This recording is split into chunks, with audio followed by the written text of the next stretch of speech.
I'll try to be succinct. Hello from Norfolk, Virginia. We're at a Great Loop Rendezvous, and I've met a gentleman who had bought a boat that had to have the metal, steel fuel tanks replaced. Take it off. Tell us the story. We had two total of 360 gallons of fuel, two steel tanks, port and starboard. Had to cut them out in chunks to get them out of the boat.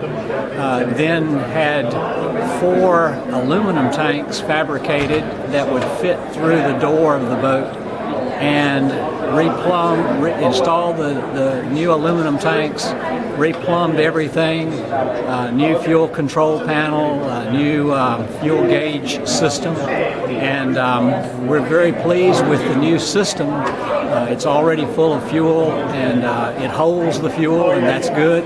No leaks? No leaks, and so we're pleased with the outcome.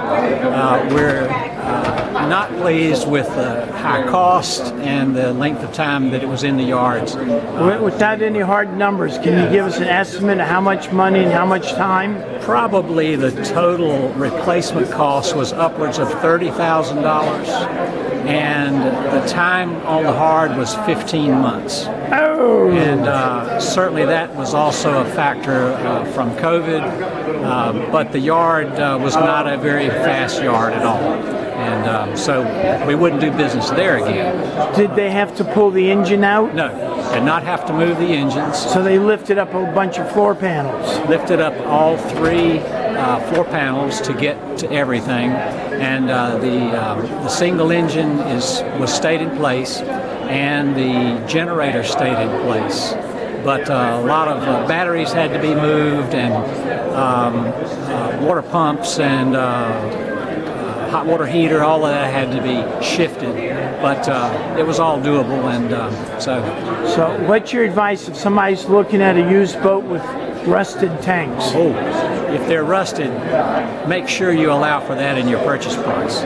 Or look for another boat. Or look for another boat. Okay. Have the fuel tanks tested.